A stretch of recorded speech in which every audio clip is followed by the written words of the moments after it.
Oh là là, comment ne pas parler de la CENI? Comment ne pas parler des élections? Comment ne pas parler de la CENI en cette année électorale 2023?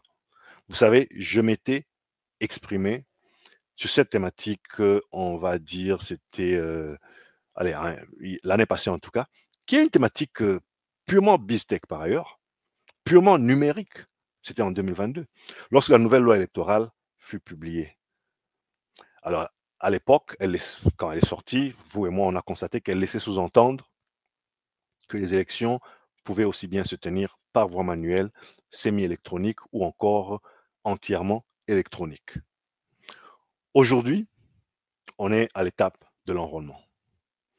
L'enrôlement qui, il ne vous a pas échappé, a été lancé en 2022 et qui porte un énorme volet numérique. D'accord? Alors, comme moi, vous avez peut-être constaté déjà quelques ratés, à en croire les observateurs et à en croire les médias qui ont tout relayé. On a vu des photos sur la carte d'électeur qui ressembleraient plutôt à un portrait robot raté plutôt qu'à autre chose. Absence de signature du titulaire sur la carte, etc. Certes, des aspects qui auraient bien pu être anticipés et évités dans la mesure du possible. Des signes peut-être pas très rassurants, mais la question c'est, est-ce grave, docteur? Est-ce que c'est si grave que ça? Je ne sais pas, dites-moi.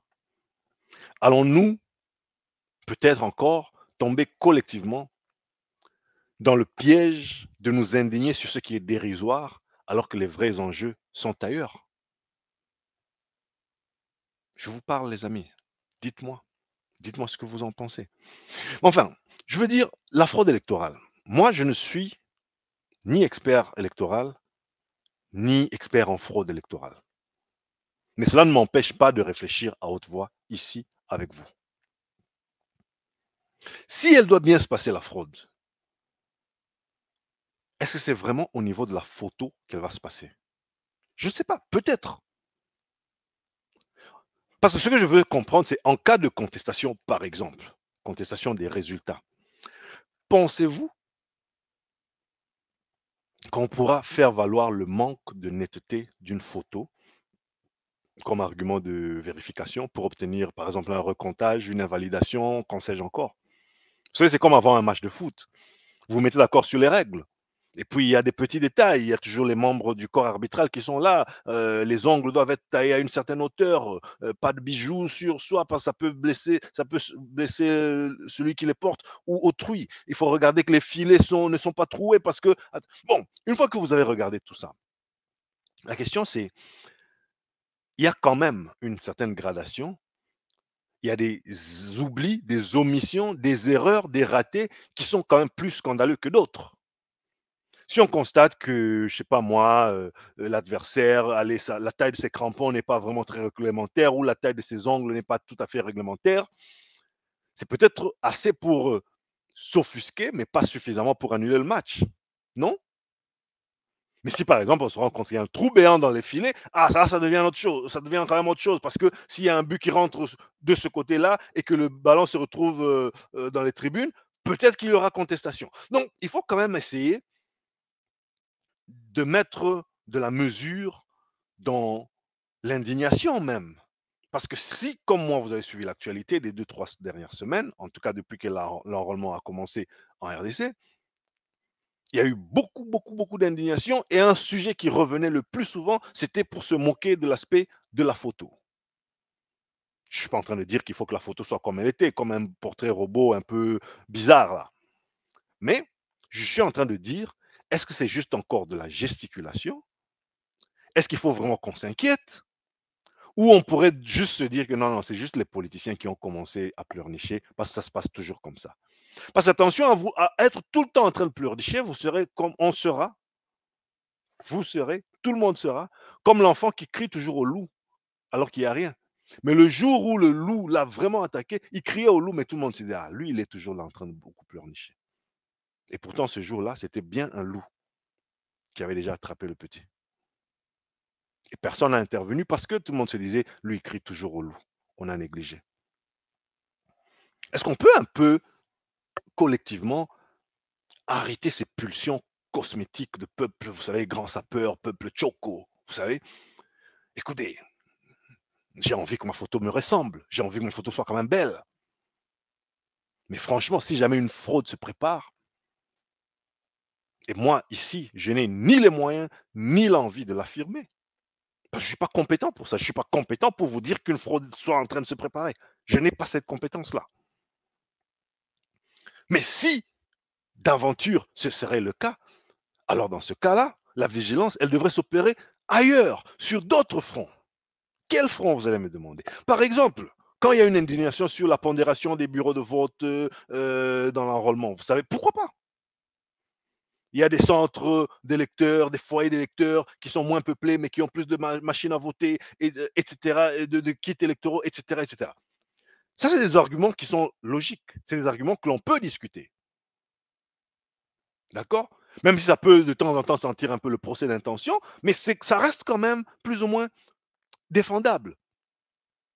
Le temps d'enrôlement, vous savez, d'aucuns promettent non, 10 minutes chrono, tu as fini. Mais d'autres affirment que preuve à l'appui, voilà, moi, j'étais là-dedans, j'ai fait 22 minutes pour m'enrôler. Donc, c'est beaucoup plus que les 10 minutes qu'on nous a promises. C'est un débat qui a lieu d'être tenu, c'est un débat citoyen, c'est un débat qui nous affecte tous. Parce qu'il pourrait plus ou moins influer sur, par exemple, le nombre de personnes qui peuvent être enrôlées en une journée ouvrable. Et donc, le nombre d'électeurs totaux qui peuvent être enrôlés. N'est-ce pas? Encore que, sur ce sujet, j'ai cru comprendre qu'aucun Congolais désireux de s'enrôler, qu'aucun Congolais qui remplit les conditions de s'enrôler ne sera laissé sur le carreau. C'est-à-dire que le chronogramme devrait normalement avoir prévu une sorte de marge, une marge de manœuvre. Vous savez, l'anglicisme dans le jargon de gestion de projet, on appelle ça float. C'est-à-dire une marge de manœuvre dont on dispose, une durée que l'on peut ajouter à la durée initiale prévue pour une tâche, l'allonger un peu dans le temps, sans pour autant que cet allongement n'arrive à impacter la date finale de livraison euh, du projet. On appelle ça le float. C'est un délai, c'est la marge. Donc j'imagine, et j'ai cru comprendre, qu'il y a quand même une certaine marge, même si on a dit que l'enrôlement c'est autant de jours, connaissant notre culture, on se lève toujours à la dernière minute, c'est pour un peu faire pression, mais si au jour énoncé, au jour J, tout le monde qui doit et qui peut s'enrôler n'est pas encore enrôlé, eh ben, il y aura quand même une certaine marge. Et lorsque le float, lorsque la fameuse marge d'une tâche est épuisée, lorsqu'une tâche, aussi banale soit-elle, se retrouve avec un float de zéro en gestion de projet, on dit que cette tâche est passée sur le chemin critique, le critical path en anglais. Si j'ai bien compris, on n'en est pas encore là en ce qui concerne l'enrôlement. Donc en français facile, la tâche qui atteint le critical path, eh ben, cette activité, cette tâche n'a plus aucune marge de manœuvre. Elle doit être pleinement exécutée à telle date et pas un seul jour de plus. Sinon, il faudra reculer la date finale de livraison du projet. En l'occurrence, ici, la date de tenue ou la date de la publication des élections. Donc, dès lors que la composante numérique sera décisive, parce que je vous rappelle, on est dans un vote semi-électronique, ce n'est pas un vote manuel. Donc, il y aura quand même une certaine composante numérique. Est-ce que ceux qui ont commencé la contestation, est-ce que ceux qui ont commencé les critiques, au lieu de plutôt être en train de s'enrôler pour qu'on ait les fameuses élections, puisqu'on estime qu'il faut qu'il y ait cette respiration démocratique tous les 5 ans et que l'on ne rentre pas dans les vieilles habitudes de glissement, même s'il y a encore, comme je dirais, comme dirait l'autre, à boire et à manger sur ces rythmes que parfois on importe d'ailleurs, de dire il faut que l'on vote tous les 5 ans, il faut que l'on vote à un suffrage de telle ou de telle autre nature, alors que souvent on n'en a ni les moyens, peut-être que parfois même que ça ne reflète pas notre culture du leadership. Bref, ça c'est un autre sujet, mais aujourd'hui on en est là. Non, qu'on fasse quand même chacun ce qu'il peut de manière citoyenne, de manière civilisée et civile et civique pour que voilà, ce processus aille à son terme. Voyez-vous?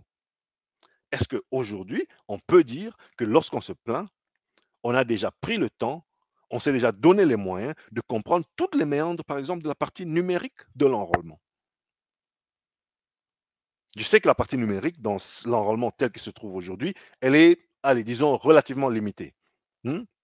Contrairement à un vote entièrement électronique qui demanderait, par exemple, un audit du logiciel, même de bout en bout. Parce que si c'est la machine qui enregistre le vote, la machine qui compile, la machine qui fait tout le traitement, eh ben, il suffit juste de biaiser le code source pour que ça parte pour un candidat quelconque et non pas pour l'autre. Est-ce que le logiciel exécuté correspond à ce que politiquement les acteurs se sont convenus en termes de capture, en termes de comptage, en termes de compilation, d'impression, de publication des résultats et tout ça? C'est ça un peu à ça que sert la partie audit numérique si on était parti sur une voie, comment dirais-je, pleinement numérique. Mais dans le monde semi-électronique, finalement, on comprend que, vous et moi, on comprend que finalement le kit, la machine à voter, ne ferait office que d'une imprimante. Donc l'électeur, il va rentrer, il va choisir ses candidats, la machine va lui imprimer un bulletin avec le nom ou la photo du candidat qu'il aura choisi. Il aura l'occasion de le valider visuellement. Oui, oui, oui, oui, c'est bien lui ou elle que j'ai choisi. Et puis de prendre ce papier-là, le déposer dans l'urne. Donc, à ce sujet-là, il n'y a peut-être pas tant d'audits que ça à faire. Même si, après tout ça, ces kits-là, ils sont quand même dotés d'une antenne. C'est-à-dire qu'ils vont transmettre des données au centre, je ne sais pas moi, fédéral ou régional, interfédéral, je ne sais pas comment il s'appelle, aux divers centres de compilation qui, eux, transmettront au plus grand, au niveau national.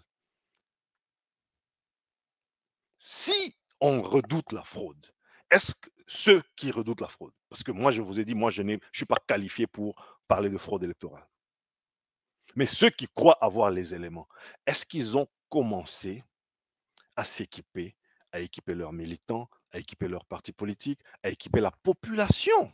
Parce que c'est dans notre intérêt à nous tous. Qui veut des mauvaises élections? On a quand même besoin que le prochain qui sortira des élections soit le reflet de celui que la majorité d'entre nous aura choisi. Donc, les amis, où est-ce que je vais en venir? Encore une fois, au 21e siècle, le flouage, les tricheries, les supercheries, si elles ont lieu, eh ben, ce sera au niveau numérique. Le papier n'est plus un gros enjeu dans le monde actuel, les amis. Le physique ne pèse plus lourd dans le monde actuel, les amis. Il faut finir par intégrer cela, dis donc. Il faut qu'on finisse par intégrer ça. C'est un des objectifs du travail que je fais sur cette chaîne et sur mes réseaux sociaux. Intégrer la culture du numérique, les réflexes numériques dans notre quotidien. Voyez-vous? Pour emprunter la formule du monde spirituel et religieux, je dirais même, vous savez, c'est le spirituel qui commande le charnel. Et certains y vont carrément pour dire, ce sont les morts qui commandent les vivants. Eh bien, en plein 21e siècle, à l'ère de la révolution numérique, moi aussi, j'ose dire aujourd'hui, c'est bien le logiciel qui commande la machine. C'est l'immatériel qui commande le physique. À bon entendeur, salut. Si vous n'avez pas compris, ou si vous n'avez que trop bien compris ce que je viens de dire, ben, contactez-moi sur le numéro qui apparaît, faites-moi un voice, écrivez-moi sur mes réseaux sociaux. Let's talk. Parlons-en. C'est de notre pays qu'il s'agit, après tout. Voilà, les amis, les 10 tendances que j'aimerais vraiment observer avec vous en 2023. Les 10 thématiques. J'aurais pu parler de bien d'autres choses, vous savez. J'aurais pu parler euh, de l'appel d'offres des 27 blocs pétroliers, des 3 blocs gaziers, qui représentent ensemble 22 milliards de barils de pétrole, 66 milliards de normomètres cubes de gaz mis à la population des investisseurs. Ces appels d'offres. Je ne sais pas ce qu'il en sera dans une année électorale, lorsqu'on sait comment les années électorales se passent souvent au Congo, en termes de frilosité des investisseurs et tout ça. Mais ça, c'est un enjeu de taille. J'ai fait un numéro ici, il y a quelques mois, où je m'indignais du peu d'intérêt qu'il avait dans les cercles de réflexion en RDC. Sinon, pour dire que le gouvernement a mal fait. Sinon, pour dire que non, non, non, comme c'est le gouvernement qui a proposé ces blocs gaziers, donc Ils ont mal fait. J'ai trop peu entendu de réflexion intellectuelle, que ce soit dans les quartiers généraux politiques, que ce soit dans la société civile, à part la société civile qui avait déjà choisi son camp, pour dire que le gouvernement avait de toute façon tort, que le gouvernement empiétait de toutes les façons sur les carrés, comment les aires protégées, sous ordre de Greenpeace, il y a une certaine frange de la société civile qui a déjà choisi son camp. Mais je n'ai pas vu énormément de débats citoyens. Mais les amis, si on est en train de parler de 2000 milliards de potentiel de revenus pour notre pays sur autant d'années, mais ça n'est quand même pas des cacahuètes, les amis. Ça n'est quand même pas des cacahuètes. Mais pourquoi ça a l'air d'intéresser personne, cette affaire de blocs gaziers et de blocs pétroliers? Seulement sauf quand on doit sortir pour jeter de la boue sur ceux qui ont porté le projet. Peut-être qu'ils ont eu tort de le faire. Moi, j'en sais rien. Je suis juste en train de dire pourquoi un dossier aussi structurant? Pourquoi on va se limiter aujourd'hui dans un dossier aussi structurant ou aussi lucratif en potentiel pour notre pays? On va s'arrêter à dire que non, non, non, certaines nations qui, elles, après avoir pollué la planète pendant 3 siècles, après avoir épuisé tous leurs hydrocarbures et d'autres qui pompent encore jusqu'aujourd'hui, eux viendront nous dire attention, n'osez surtout pas toucher à tel bloc gazier ou pétrolier parce qu'il empiéterait sur l'écosystème, je ne sais pas moi, euh, euh, de tel parc national ou tel autre. Moi, j'aurais aimé voir le même empressement. Par exemple, quand on constate qu'il est établi depuis des décennies que les fameux parcs nationaux, les fameux habitats des chimpanzés, les fameuses zones touristiques avec des écosystèmes des animaux en voie d'extinction, c'est ça l'habitat des groupes rebelles, non? J'aurais aimé voir le même enthousiasme pour dire attention, toute affaire cessante, on va aller les éradiquer et les éliminer pour que la RDC vive en paix, parce que cette affaire d'aller braconner les animaux, dans 10 ans, il n'y aura plus de chimpanzés, dans 10 ans, voilà, j'aurais aimé voir ça. À la place, ce que je vois, c'est des injonctions. Touchez pas au pétrole là qui est touchez pas à ce bloc pétrolier là parce qu'il empiète sur telle aire protégée. Touchez pas à ceci. Vous allez à la COP 27, on vous roule. COP 26, on vous roule. Là, on se prépare pour aller se faire rouler encore à la COP 28. C'est les promesses et rien n'est fait, ou très peu. J'en ai parlé hier parce que la COP, le climat, c'est un sujet que j'ai identifié comme une thématique panafricaine. C'est pas seulement congolais. La forêt équatoriale n'est pas que congolaise. Donc j'en ai parlé dans un contexte panafricain ma tournée africaine d'hier que je vous recommande. Les amis, on aurait pu parler de beaucoup de choses, mais le temps nous fait défaut. On va s'en arrêter là. On aurait pu parler du lancement des projets de numérisation des contrats de bail. Ah, qu'on a la mémoire courte, les amis.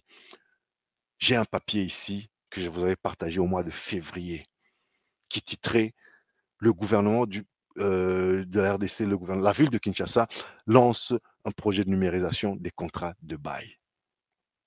J'ai un autre papier qui titrait lancement du portail numérique de la République démocratique du Congo. On a tous vu, il était question d'en finir avec chaque ministère qui tournait sur Yahoo et qui tournait sur Gmail et qui tournait sur je sais quelle autre aberration pour avoir un portail, un point CD, harmoniser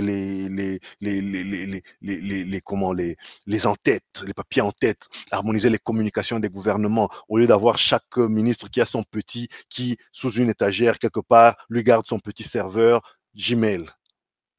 Et c'est là que l'on traite des problèmes ou des sujets d'intérêt étatique.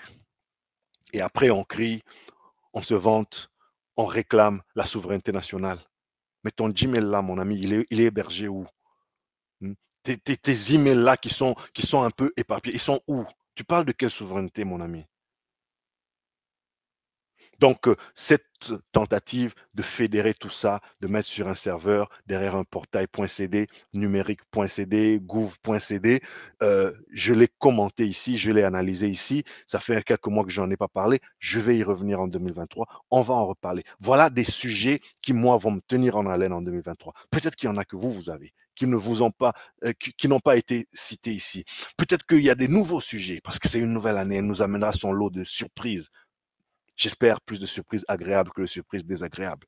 Parlez-moi, échangeons, communiquons. Et ensemble, comme j'ai l'habitude de le dire, Essayons d'éclairer les masses, les informer du progrès, les outiller pour la concurrence. Les amis, on va s'arrêter là. Alors moi, je vous ai fait ce qui devait être mon dernier numéro de l'année parce qu'en décembre, je vous l'ai déjà expliqué, je ne vais pas me répéter, mon mois de décembre était compliqué. Donc moi, mon année 2022 s'arrête aujourd'hui. On est le 2 janvier 2023. Je boucle mon année 2022. Je vais prendre quelques semaines de vacances, je vais un peu souffler, je vais passer du temps en famille, je vais voyager un peu. Donc peut-être que certains d'entre vous me retrouveront dans certaines encablures sur le continent africain et ce sera avec joie que je vais échanger avec vous. Et pendant ce temps, peut-être que si mon temps me le permet, je ferai un petit post ici et là, mais franchement, courant du mois de janvier, je ne serai pas régulier. Mais je vous aime fort, les amis. Merci à vous tous qui m'avez porté dans ce travail. Pascal, merci. Wonderful. Je vois que tu m'écris. Merci beaucoup. Merci. Je vois que tu es là, comme toujours. Hmm? Yves Léabo, comme toujours. Ça, c'est mes gars, c'est mes gens. Comme je dis, c'est mes gens. Merci beaucoup. Il y en a que je ne vois pas encore aujourd'hui, mais je sais que dès que ça tourne sur LinkedIn, beaucoup vont m'écrire, beaucoup vont échanger, beaucoup vont écouter cette vidéo en différé. Et puis, ce que je fais depuis quelque temps, vous l'avez constaté, je vous découpe toutes les thématiques. Comme aujourd'hui, cette vidéo, elle est de 2 heures et quelques, 2 heures et quart, 2h17 d'enregistrement, je pense. Je la découperai en des segments pour chaque rubrique. Donc, vous aurez des segments de 10-15 minutes pour chaque rubrique que vous pouvez réécouter à volonté, partager, commenter et on va en reparler comme ça. On a du contenu pour développer. Faisons bouger les lignes ensemble, vous et moi, les amis. Merci beaucoup. Bonne année 2023. Bonne santé à vous, à vos familles, à vos proches. Restez en paix, restez dans la joie. Comme je vous ai dit, je vais m'absenter pendant quelques semaines, mais je vous promets que vers la fin du mois de janvier, on sera tous revenus full force aux affaires et on pourra encore une fois continuer de faire bouger les lignes. Moi, c'est Dr. JP Mouka. Je vous dis prenez soin de vous et des vôtres, chers amis. Chap chap.